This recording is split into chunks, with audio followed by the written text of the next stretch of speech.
Amém? Louvado seja o nome de Deus. Hoje nós vamos falar sobre o amor de Deus por nós, o amor à sua igreja, o amor ao seu povo. Vamos trabalhar com esse tema, por amor. Foi por amor que Ele se entregou por nós. Cristo se entregou na cruz pela sua igreja, por amor. Ele foi à cruz espontaneamente, cruz do Calvário, morrer por mim, por você. Fez um sacrifício único, perfeito e completo, um sacrifício substitutivo. Se Ele não tivesse nos substituído, nós não estaríamos hoje aqui nessa noite. E nesse sacrifício Ele paga completamente a nossa dívida. Havia uma dívida, que essa dívida era impagável, inegociável. E Cristo vai lá, assume o meu débito, o seu débito, e paga completamente os nossos pecados. E nós estamos hoje aqui, nessa noite, para adorá-lo, para bendizê-lo. Por essa razão, por esse motivo, é uma bênção de Deus esse pagamento, porque ninguém poderia fazer, somente Ele. E Ele veio e morreu por nós. Mas Ele não morreu só por isso, Ele morreu também para apresentar a igreja dele, uma igreja pura, santa, uma igreja irrepreensível. Por isso nós falamos tanto de santidade, porque sem santidade ninguém verá o Senhor. Mas isso tudo é um processo, é uma caminhada. Não existe perfeição aqui na terra, mas nós caminhamos, é um processo. Mas foi por amor que Ele morreu por nós, morreu por mim e por você. O amor de Cristo, o amor para nos tornar filhos de Deus, herdeiros de Deus. E é um motivo de gratidão nessa noite. Se Cristo não tivesse morrido por nós, provavelmente ou com certeza, nenhum de nós estaríamos aqui nessa noite. Nenhum de nós. E eu queria falar nesse tema, foi por amor. E eu gostaria que você abrisse sua Bíblia na carta de Paulo aos Efésios. Efésios 3, do 1 ao 9. Efésios 3, do 1 ao 9. Efésios 3, do 1 ao 9. Quem não tiver Bíblia, não se preocupe que vai estar postada aqui no Data Show. Mas os irmãos, abram suas Bíblias, mantenha sua Bíblia aberta. Que minha intenção hoje é que você veja o que Deus fez por você, que foi por amor. Ele trazendo novamente, Ele transformando. Efésios 3, do 1 ao 9. 1 ao 9. Eu vou ler os ímpares e gostaria que a amada igreja lesse os pares. Efésios 3, do 1 ao 9. Por essa razão eu, Paulo, prisioneiro de Cristo, por amor de vocês, os gentios,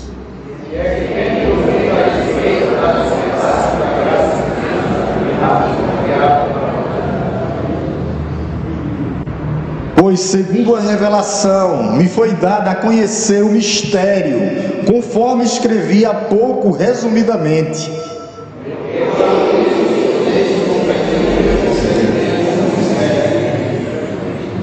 o qual em outras gerações não foi dado a conhecer aos filhos dos homens, como agora foi revelado aos seus santos apóstolos e profetas pelo Espírito.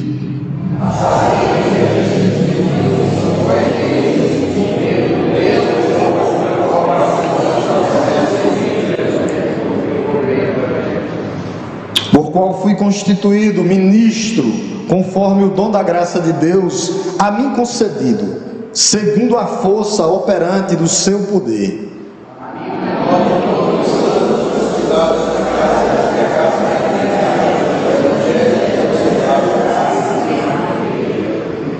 O verso 9, para nós encerrarmos, diz assim: e manifestar a todos qual é a dispensação do mistério, que durante tempos passados esteve oculto em Deus, que criou todas as coisas. Amém? Curve sua cabeça novamente.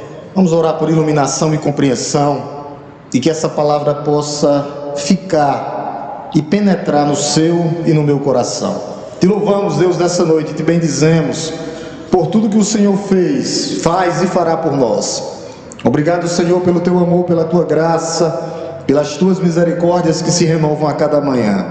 E que nesse momento, ó Deus, a tua palavra possa ser completamente completamente desvendada e que ela possa penetrar em nossos corações, juntas e medulas, que ela possa ir lá no fundo, dividindo a alma. Que nós possamos, ó Deus, como igreja do Senhor, estarmos com os ouvidos atentos, sensíveis ao que vem do céu, ao que vem do alto, com os corações quebrantados e contritos, para ouvir o que vem do Senhor.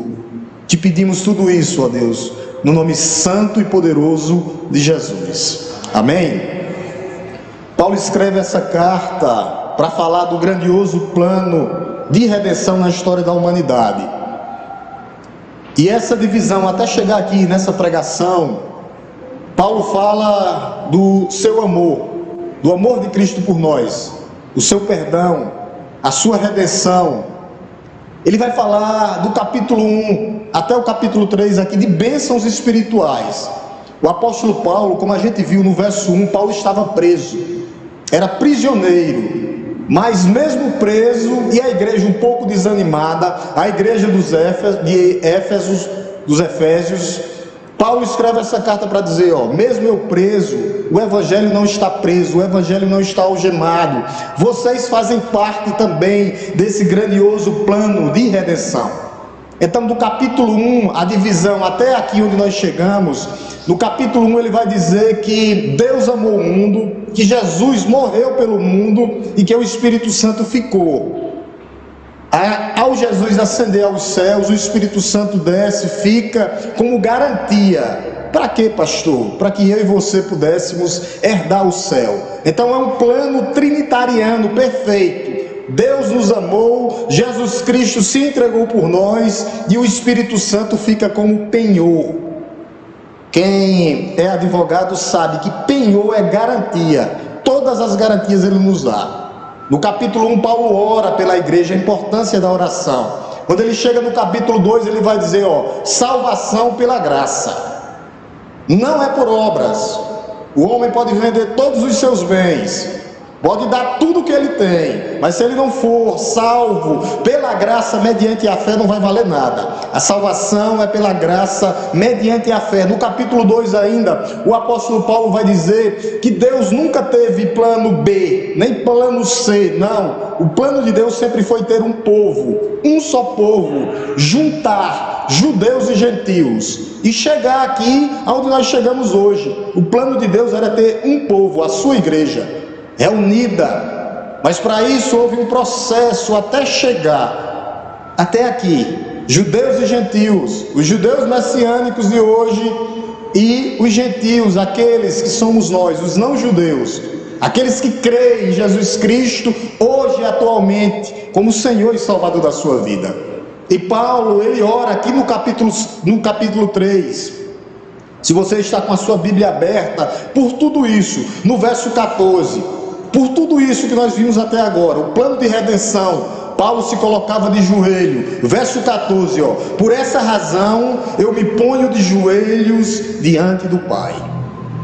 Então era uma causa que Paulo se colocava de joelho. Qual era a causa, pastor? O plano de redenção. Deus Pai nos amando, Deus Filho morrendo por nós e o Espírito Santo ficando como garantia da herança que nós vamos receber. Então não existe plano A, não existe plano B, C ou D, não, o plano era A, ter um povo para seu louvor, a sua igreja, a igreja do Antigo Testamento e do Novo Testamento. O objetivo de Deus sempre, a segunda vinda, ele vem para julgar e recolher a sua igreja. E o texto, como versículo base, eu quero que focar nesse versículo aqui, o que nós somos agora, o verso 6, eu quero que você preste bem atenção. Quem você era e o que você é agora. Verso 6, ele diz assim, o mistério foi revelado, que eu e gentil, nós somos agora os co-herdeiros, temos uma herança, aqui na terra não, no céu, membros, nós somos agora família, nós não éramos família de Deus, então você é co-herdeiro, você tem uma herança, você agora é membro do mesmo corpo, o corpo não é dividido e coparticipantes da promessa por meio de Cristo Jesus. Através de quê, pastor? Do evangelho que um dia foi pregado para você. Então é esse contexto. Havia um mistério, mas o mistério foi revelado. O mistério é que Cristo Jesus veio para todo aquele que nele crê. As mãos dele estão estendidas sobre a vida de todo aquele que nele crê. Pastor, eu estou esperando ainda para ver o tempo certo. Não espere, não perca tempo, venha. Os ajustes ele faz na caminhada.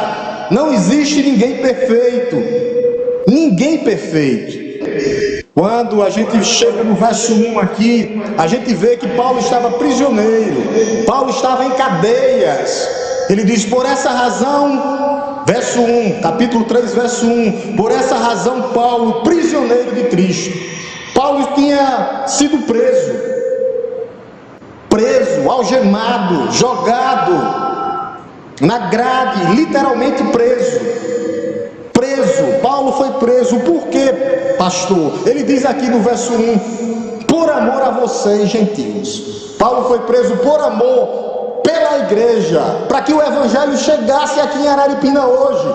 Chegou lá no Oriente Médio, na Palestina, em Jerusalém, e que esse evangelho tinha que descer e chegar até aqui em Araripina, para que os gentios, a igreja de Cristo fosse incluída. Sempre foi. Deus, ele sempre salvou através de Cristo, mediante a fé, pela graça. A salvação sempre foi assim. Mas esse mistério tinha que ser revelado, e Paulo foi preso, algemado, encarcerado por causa da pregação do evangelho. Então a primeira coisa que eu quero falar para você nessa noite, já que você está aqui, é que nós não estamos imunes. Passaremos por dificuldades, passaremos por decepções, angústia, tribulação, o vale da sombra da morte e até perdas pessoais que vão doer, perdas materiais, mas principalmente pessoais. Mas Deus, ele está conosco. O que Paulo está dizendo é: eu fui preso para que vocês fossem salvos. Eu fui encarcerado para que vocês fossem libertos, porque vocês viviam em escravidão. Essa é a vida de uma pessoa, um homem ou uma mulher sem Deus. E o contexto aqui de Paulo, ele mostra por que ele foi preso. Eu quero que você preste bem atenção agora nisso aqui. Isso é fundamental para você entender toda a epístola de Efésios. Toda a epístola, toda a carta, do verso 19 até o 22, o contexto. Pastor, o que é que eu preciso para ler uma carta ou ler um texto da Bíblia? A primeira coisa, contexto. A segunda coisa, pastor, contexto. E a terceira coisa, pastor, contexto. Você vai entender toda a palavra de Deus. Contexto, contexto e contexto. E o contexto do texto aqui é verso 19. Assim, verso 19, vocês não são mais estrangeiros e peregrinos, não. Vocês não são mais estrangeiros e peregrinos, não. Verso 19, tá? Mas co-cidadãos dos santos e membros da família de Deus. Lembre-se, membros. Eu não sou membro sozinho, membros da família de Deus. Ele continua, edificados, plural, sobre o fundamento dos apóstolos e profetas, sendo ele mesmo, Cristo Jesus, a pedra angular, a pedra de sustentação da igreja. Nós estamos sendo edificados, as pedras vivas, não é o templo, não é o templo, mas as pedras vivas, o edifício da igreja. Não ficará pedra sobre pedra, mas enquanto tivermos aqui zelo pela casa do Senhor. E ele termina, verso 21 e 22, nele em Cristo, todo o edifício, todo homem, o edifício é toda a igreja. Ele vai dizer, todo edifício bem ajustado, cresce para ser santuário dedicado ao Senhor. Você nasceu para dedicar a sua vida ao Senhor. Aí vai dizer, em Cristo também, vocês estão sendo edificados, plural, não é edificado, edificados, a igreja coletiva, junto com outros, para serem morada de Deus no Espírito. Você agora é morada, templo do Espírito Santo de Deus. Paulo está dizendo tudo isso para a igreja agora hoje. Por que Paulo estava dizendo isso? Porque ele era um homem religioso, ele pensava que era zeloso, mas era um legalista. Paulo era um homem hipócrita, perseguidor da igreja, perseguidor da igreja de Cristo. Mas um dia ele teve um encontro com Deus. Mas um dia esse homem foi encontrado por Deus, teve um encontro com Deus na estrada de Damasco. E esse homem foi totalmente transformado. E isso aconteceu comigo e com você também. Isso aconteceu comigo e com você também. No dia que eu e você cremos no nosso Senhor e Salvador Jesus Cristo, agora nós estamos sendo edificados, lá no finalzinho do verso 2, para sermos morada do Espírito Santo de Deus. Já somos moradas e templo do Espírito Santo de Deus. Haverá uma luta aqui na terra, mas nós temos que continuar. O que Paulo estava dizendo aqui para esse povo é que ele foi encontrado, que ele se tornou templo e morada do Espírito Santo de Deus através da fé. Paulo pregava a graça mediante a fé em Jesus Cristo, que somente Cristo salva judeus e gentios, ou o restante da humanidade. Sem Cristo, toda a humanidade estava perdida. A salvação vem através de Cristo Jesus. Por essa razão Paulo estava preso por amor, para que o evangelho chegasse em Araripina, Pernambuco, para que o evangelho chegasse na primeira igreja batista em Araripina. As pessoas tiveram que passar por isso. Aí ele agora traz uma condicional no verso 2, e isso eu e você temos que estar atentos. Se é que vocês ouviram falar, se é que você, verso 2, a sua Bíblia aberta, se é que vocês ouviram falar a respeito da dispensação da graça, vocês ouviram falar que a graça a salvação é pela graça mediante a fé, as suas obras não salvam, nada e nem ninguém pode salvar você. Vocês entenderam que a salvação é através de Cristo. Está lá no capítulo 2, salvos pela graça mediante a fé. Isto não vem de vós, é dom de Deus, por amor à igreja.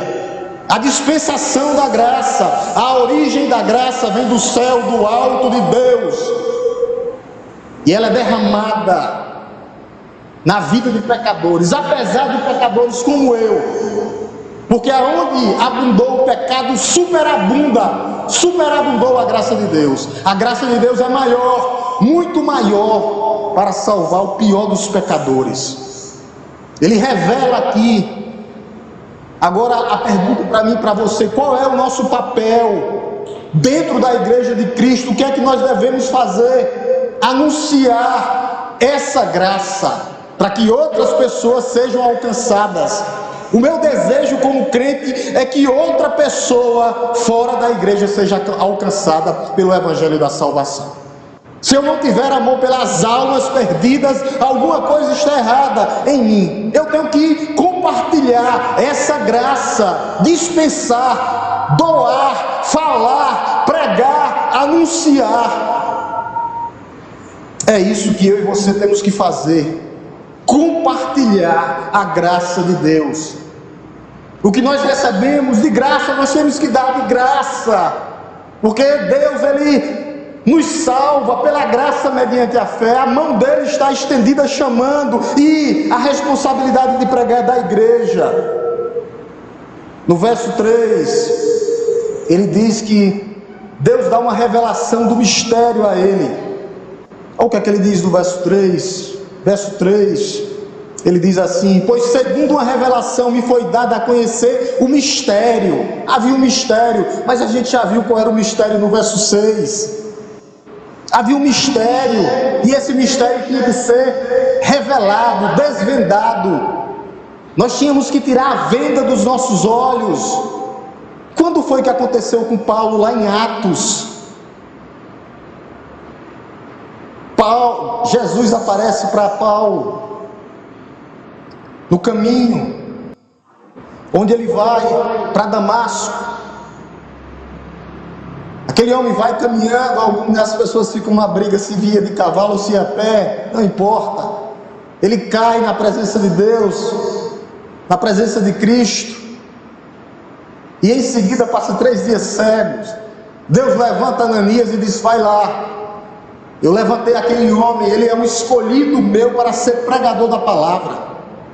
Tem em Atos 3 vezes que fala da conversão de Paulo. Lá no capítulo 22 também, Paulo vai dizer, Deus, ele dando o testemunho dele, que Cristo escolheu ele para ser testemunha diante de todos os povos.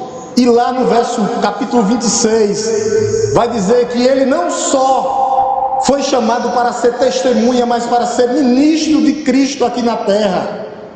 E ele vem falando desse mistério. No verso 4 ele fala novamente sobre o mistério. Olha a palavra mistério aí, na parte B, olha o que é que diz aí. Ao lerem o que escrevi, poderão entender a minha compreensão do mistério. Quando você vai lá para o verso 9, ele fala do mistério novamente. Verso 9, olha o que é que ele diz. Ao manifestar a todos, qual é a dispensação do mistério. Havia um mistério. Como é que nós entenderemos esse mistério? E que mistério é esse? Havia um mistério.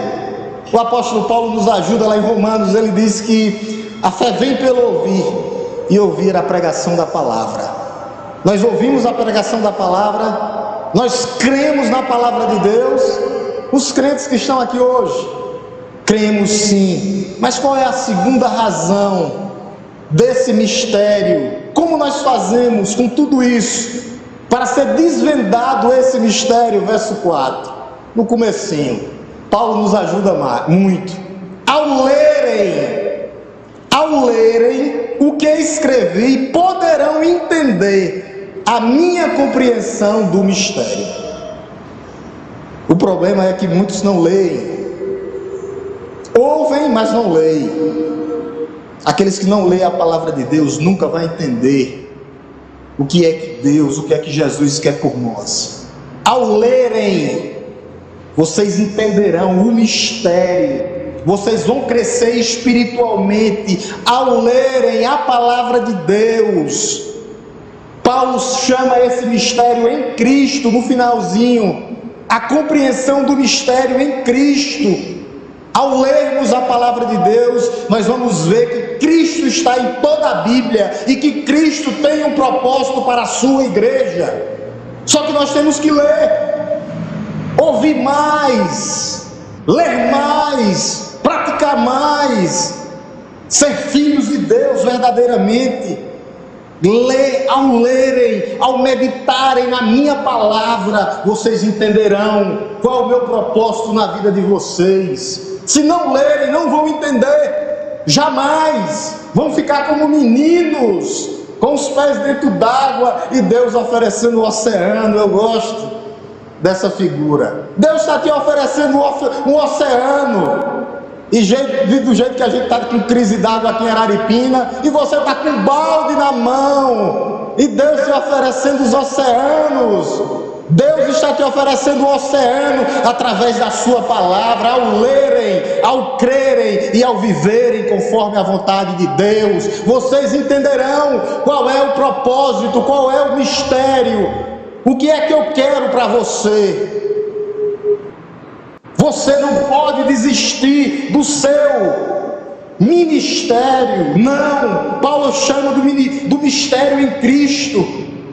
É a revelação divina, que Cristo é Senhor. O mistério de Cristo, que Cristo é Senhor. Cristo, Kyrios, Senhor, para a glória de Deus. E Ele tem propósito na tua vida. Paulo fala isso porque teve um encontro pessoal. Nós tivemos um encontro pessoal. Ele faz uma advertência no verso 5, severa. Olha o que é que ele diz, verso 5: o qual em outras gerações não foi dado a conhecer aos filhos dos homens, como agora foi revelado aos santos. Nas outras gerações havia a Bíblia já, havia Moisés e os profetas, havia lei, já havia Cristo, mas eles estavam vendados, como o mundo aí fora está vendado, cegos, surdos. Nós falamos, eles não compreendem, continua do mesmo jeito, parece que nós estamos falando em parábolas hoje ainda, mas nós temos que continuar falando. Moisés escreveu a lei, os 5 primeiros livros, que fala, que aponta para o descendente de uma mulher, que através dele, de Cristo, seriam benditas todas as famílias da terra. Mas aquela geração estava cega, Cristo ainda não tinha se revelado plenamente, mas a Bíblia já estava lá. Deus sempre teve os seus. Elias igual aqui, eu tenho mais 700. Deus sempre teve o seu Israel, Deus sempre teve um povo para a sua glória, seu louvor. Ele sempre teve propósito com os gentios também. Toda a Bíblia aponta para Cristo, que nós seríamos inseridos na videira verdadeira. Os judeus não entenderam isso, pensavam que era povo exclusivo de Deus, e a igreja não pode cair nessa. O nosso papel é pregar e falar do amor de Cristo, não ficar no casulo. O casulo tem que ser quebrado, tem que virar borboleta, para que a gente possa espalhar o bom perfume de Cristo por onde passarmos. Eu não posso ficar numa zona de conforto, porque ele diz aqui agora foi revelado. Como agora, no finalzinho do verso, como agora foi revelado? Agora foi, chegou, está claro, visível, transparente no seu coração. Você ainda não entendeu qual é a sua função? Chegou aos apóstolos e profetas lá no final, aos seus santos, apóstolos e profetas. Sai Judas, entra Matias. E todos os profetas, é isso que o apóstolo está falando. Todos os profetas, Abraão foi profeta. Foi profeta. Deus disse: Abraão é profeta. Quando ele vai a Abimeleque, diz: escute o que eu estou falando. Senão, para toda a sua família, porque ele queria usar Sara. Escute ele. E se ele não intervir por você, eu mato todos. O que Deus está falando aqui é que Paulo está falando aqui é que Jesus está em toda a Bíblia, que Jesus é a única solução. E chega no Novo Testamento e a igreja começa a ser instituída formalmente com 12 homens pescadores, que se transformaram em pescadores de gente, pescadores de homens. E esse é o nosso papel. Depois foi para 70, lá no derramamento do Espírito Santo, lá em Atos 120. E Paulo, ou Pedro, começa a pregar. E na primeira pregação de Pedro, 3.000. Na segunda pregação, 5.000. E a igreja hoje está espalhada e chegou em Araripina, através dos seus santos apóstolos, e agora através da sua santa igreja, ela continua pregando a palavra. E Paulo fala agora do que nós somos como igreja. Quem nós somos? No verso 6, o mistério foi revelado. Aqui o mistério, eu já falei dele. O mistério é que os gentios, vocês, eu, somos co-herdeiros, membros do corpo e coparticipantes da promessa de Cristo Jesus por meio do Evangelho. Nós, a igreja, co-herdeiros. Deus tinha prometido a Abraão lá que através da sua descendência seriam benditas todas as famílias da terra, e chegou para a primeira igreja batista. Chegou, co-herdeiros, temos uma herança, herdaremos o céu. Aí ele vem aqui, a segunda verdade é membros. Eu falei no começo, membros, no plural, do mesmo corpo. Um reino dividido deixa de existir. Somos corpo de Cristo, judeus e gentios, todos juntos, os que crerem em Jesus. E aqueles que saem da igreja colocando a culpa no irmão? Foi o irmão que não olhou para mim, foi o irmão que não acenou para mim, foi o irmão que disse uma palavra mais dura para mim. Não, não foi o irmão, foi o meu líder. Eu não vou nem botar na minha conta, eu vou deixar por último. Vou deixar por último, porque a culpa é tudo é do pastor. O pastor não me viu. O pastor com 8 graus, ponto 25 no olho esquerdo, míope e com astigmatismo no meio do sol. Aí teve um irmão que disse: o pastor não me viu. Eu disse: vi não, que eu não falo, eu sou quase cego. Mas se eu pegar no meio da rua, eu mato de vergonha agora. Eu peguei uma lá no banco: oi irmã, queria sou eu. Não, venha cá. 8,25 no olho esquerdo. Quando bate o sol, meu amigo, os olhozinhos ficam desse tamanho, igual os olhos de chinês. Está entendendo? Membros. Aí ele sai da igreja. Por isso que o meu compromisso, meus amados, são com as ovelhas de Cristo, com o povo de Deus. O meu compromisso é com as ovelhas de Cristo, cuidar das ovelhas de Cristo. Eu não estou nem aí para os bodes, eu não estou nem aí para os pais de chiqueiro, eu não estou nem aí. A minha obrigação é cuidar da igreja de Cristo, e cuidarei. E as ovelhas de Cristo conhecem a voz do bom pastor, conhece. Por isso que muitos estão com desculpas na igreja, com desculpas dentro da igreja. Por isso que ele fala membros no plural, coletivo. Eu não sou o rei da igreja, não. Eu não sou a rainha da igreja, não. Todo membro tem que exercitar os seus dons dentro da igreja. Muitos estão olhando para a vaidade pessoal, do meu ego, do meu eu, da minha vaidade. Deixa eu te dizer uma coisa nessa noite, leve para a vida. Se aprendeu isso aqui, tá bom. Se você está sonhando sem Cristo, não é sonho, é pesadelo. Se você está sonhando sem Cristo, não é sonho, é pesadelo. Se está sendo direcionado em qualquer coisa que você for fazer na sua vida, sem Cristo não é sonho, é pesadelo. Foque em Cristo, foque em Cristo. E a terceira verdade é que nós somos coparticipantes, olha aí, o verso 6, coparticipantes da promessa em Cristo. Que promessa é essa? Volte bem aí para o capítulo 1, volte bem aí para o capítulo 1, verso 12 e 13, a promessa que Deus te dá aqui, nele, por meio dele, para ele. Capítulo 1, verso 12, capítulo 1, verso 12 e 13. O que é que ele quer, a igreja? Verso 12, ele diz assim: a fim de sermos para louvor da sua glória, nós, o que de antemão esperamos em Cristo, aí em Cristo, nele também vocês, depois de que ouvirem a palavra da verdade, o evangelho da salvação, tendo também nele crido, aí agora vão receber, depois de tudo isso, tá? Primeiro tem que ouvir a palavra da verdade, o evangelho da salvação. Depois, segundo ponto, tendo nele crido, agora sim, receberão o que? O selo do Espírito Santo da promessa. É essa promessa que Deus tem para você. Pastor, eu já alcancei. Permaneça.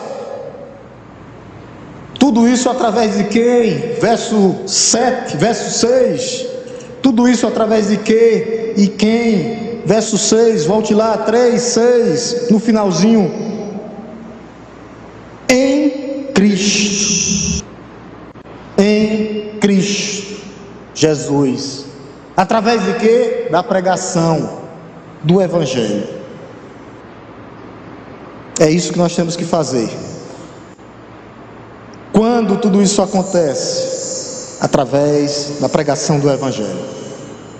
Quando uma pessoa de qualquer lugar do mundo ouve o Evangelho, ouve a boa notícia da salvação. Qual é a boa notícia da salvação? Deus amou o mundo de tal maneira que deu o seu Filho unigênito para que todo aquele que nele crê não pereça, mas tenha a vida eterna. Essa é a palavra da salvação. Você agora descobre o mistério, sendo cordeiro de Deus, membros do corpo de Cristo, coparticipantes da promessa. Todas as promessas, 3 expressões que quebra e que abre o coração do crente para ele saber qual o mistério: cordeiros, herança, membros, não é membros do mesmo corpo e coparticipantes. Resume-se somente através de Cristo. A igreja é composta em todos os lugares da terra.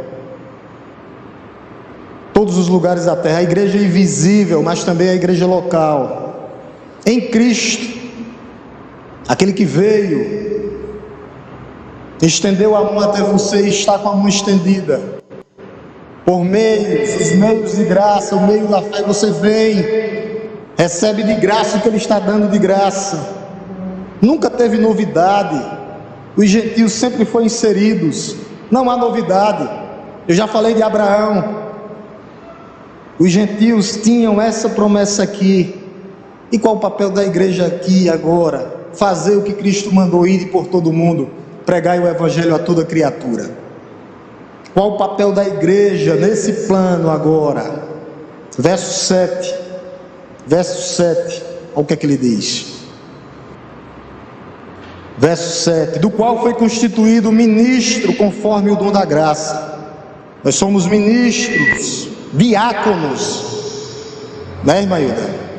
A diaconia, né, irmã Belzuita? Diáconos, a palavra aqui é diáconos, servo de mim mesmo, não, servos de todos, comissionados para servir. Somos ministros de Cristo aqui na terra.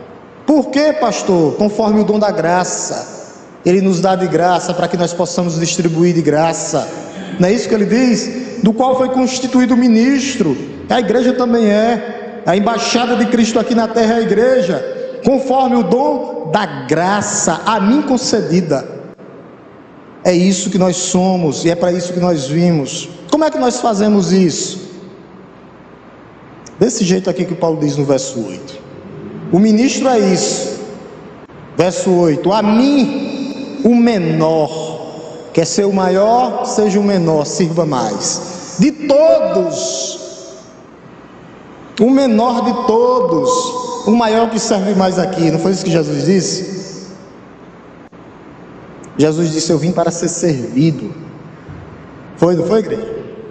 Eu vim para servir a pregador do evangelho. Olha o que é que ele diz no verso 8, a parte B.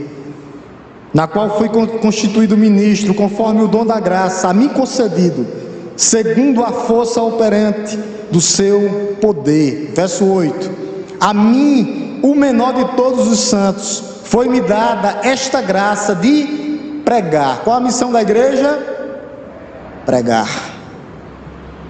Qual a missão do diácono? Pregar. Qual a missão do servo? Pregar. Qual a missão do cristão? Pregar. Qual a missão do crente? Pregar. O que, pastor? Está aqui. O evangelho das insondáveis riquezas de Cristo. Pregamos sobre Cristo, falamos sobre Cristo, e somente Cristo. Insondável, porque tem hora que nós ficamos sem palavras. Até João ficou. Deus amou o mundo de tal maneira, ele não soube explicar. Nós só precisamos dizer isso. Eu não tenho palavras para te dizer, mas eu sei que Ele te amou de tal maneira. As minhas palavras não explicam porque o amor de Deus é insondável, mas Ele tem um plano eterno de salvação na tua vida. É isso que a igreja prega. Verso 9, a segunda missão da igreja, verso 9. E manifestar a todos qual é a dispensação do mistério. Nós temos que despejar para todos, ministrar para todos. Comece em casa, com os amigos, no colégio, na rua, aonde nós estivermos, a todos. Que Cristo é a esperança da glória, Cristo em mim, Cristo em nós, esperança da glória. Somente Cristo e através de Cristo é o que Ele fez por mim e por você na cruz do Calvário. Somente isso. É fácil.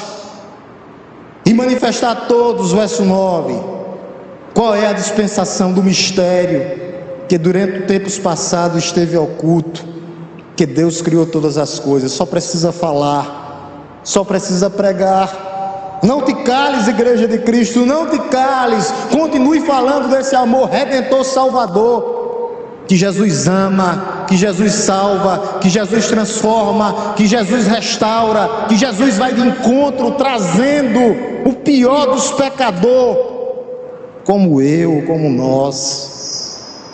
Ele traz transformação no nosso coração.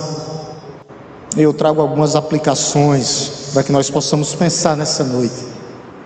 Para eu e você, que já somos crentes, quando você olhar para a história, olhe para a história e se pergunte. Não precisa se perguntar, mas se quiser pode se perguntar: de onde viemos? Aonde estamos? E quem somos?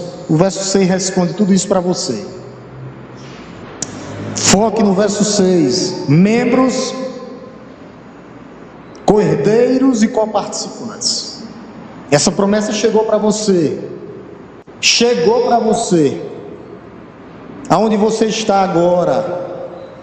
Aonde nós estamos encaixados hoje, nessa noite, nesse plano? Eu e você, como igreja do Senhor. Aonde nós estamos encaixados nesse plano de salvação? Como nós estamos vivendo as nossas vidas? Pastor, eu estou querendo entregar o meu cargo de ministério. Você não está entregando ao pastor, você está entregando a Deus. Não está entregando ao pastor. Mas eu estou desmotivado. Lembre do verso 6.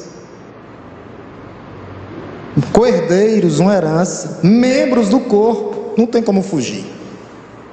Coparticipantes da promessa. Olhe para o versículo 6.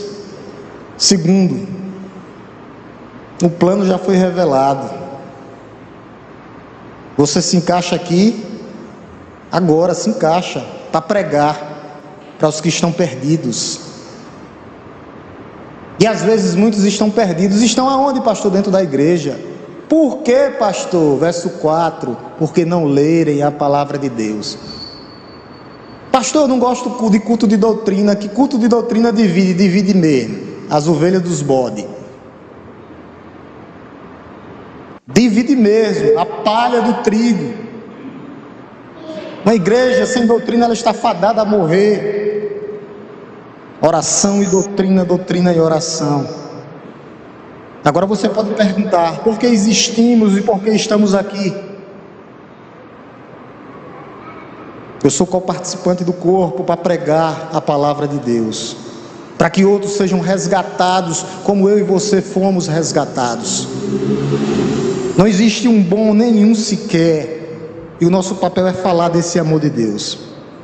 Você tem certeza que faz parte desse plano? Como é que você está fazendo o exame do seu coração?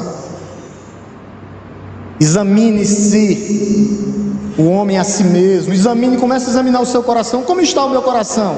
Como está a minha vida? Diante de Deus, qual a minha prioridade? Eu peço em nome de Jesus que você procure as evidências da sua responsabilidade do verso 6. Aqui na Bíblia você vai encontrar os que lerem, os que dependem dele, os que vivem para ele. 4. Nós não podemos perder a oportunidade, não podemos, de fazer parte do corpo de Cristo. Membros, coletivo. Pastor, eu sou membro? Não, somos membros do corpo de Cristo.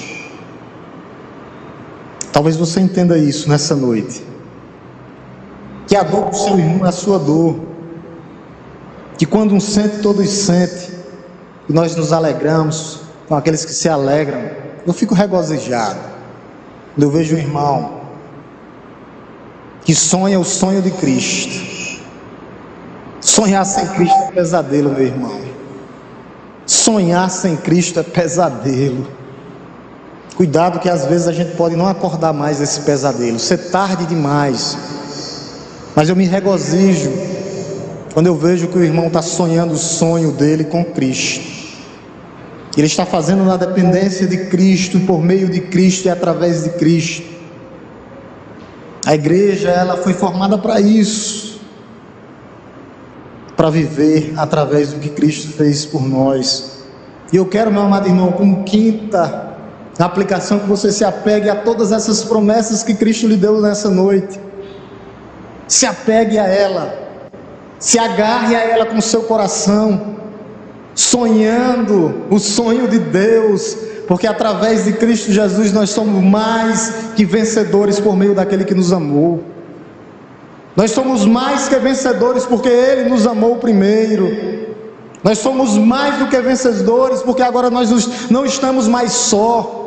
Eu não sou mais membro, mas membros do corpo de Cristo, cordeiros com herança garantida, não é aqui na terra, mas é no céu.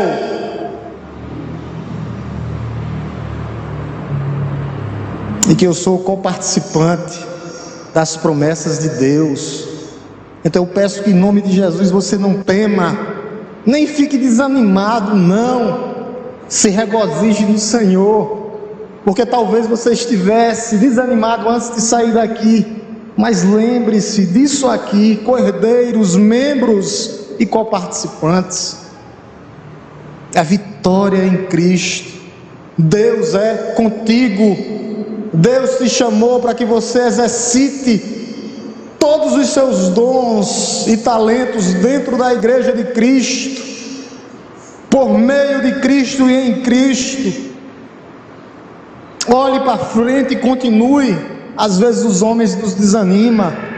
Não olhe. Olhe para Ele, como diz o escritor de Hebreus, o autor e o consumador da nossa fé. Para você que nos visita nessa noite, Cristo é a esperança para você. Somente Cristo é a esperança para você, para que você seja, nessa noite, que Deus possa derramar no seu coração o dom da graça de Deus para lhe alcançar. É uma oferta de graça e pela graça, para que você seja isso aqui que foi falado hoje. Cordeiro, não ficará nada, meus irmãos. Meus amados visitantes, cordeiro, a herança é muito maior do que nós pensamos e pedimos, muito maior, para que nós possamos ser membros. E aqui vai mais além, não é só membro da primeira igreja batista, mas co-cidadãos do céu. O convite para você é que você venha e possa herdar o céu através de Cristo. Eu estou passando pelo vale da sombra da morte. Deixa eu te dar uma boa notícia, nós também estamos aqui. Não existe perfeição aqui na terra, mas Deus está nos aperfeiçoando dia a dia. Eu e você estamos em construção. Todo dia Ele coloca uma pedrinha lá, para que essa pedra viva chegue lapidada e perfeita só lá no céu. Por isso o convite é para que você veja. Morreu, foi crucificado, passou 3 dias no seio da terra, mas ao terceiro dia ressuscitou dos mortos, por você e por amor. Somente assim, o convite se estende a você, para que você possa ser família de Deus a partir de hoje. Família de Deus através de Cristo Jesus. Curvemos nossas cabeças e oremos em nome de Jesus. Te louvamos, Deus Todo-Poderoso, Criador dos céus e da terra. Te bendizemos nessa noite e agradecemos, ó Deus, pelo teu cuidado, porque o mistério foi revelado. E o mistério que nós temos, ó Deus, as tuas promessas, que somos cordeiros, uma herança, cordeiros de Cristo, coparticipantes em Cristo, ó Deus, e membros da família de Deus. Louvado seja o teu nome, Deus. Louvado seja o teu nome, porque nós sabemos que nós não merecemos, mas nós sabemos que foi por amor que o Senhor se entregou numa cruz. Foi por nos amar. Se nós te amamos é porque o Senhor nos amou primeiro. Ó Deus Todo-Poderoso, e o Senhor está com a tua mão estendida nessa noite, convidando, ó Deus, aqueles que ainda não tiveram experiência com o Senhor, para que eles possam vir, fazer parte, ser membros da família, do corpo de Cristo, Cristo como cabeça, que o Senhor possa, ó Deus, soprar o que nós não podemos fazer. Ó Espírito Santo de Deus, sopra, Senhor, no coração daqueles que ainda não são, ó Deus, para alcançá-los, ó Deus, através do teu poder regenerador, santificador, salvador.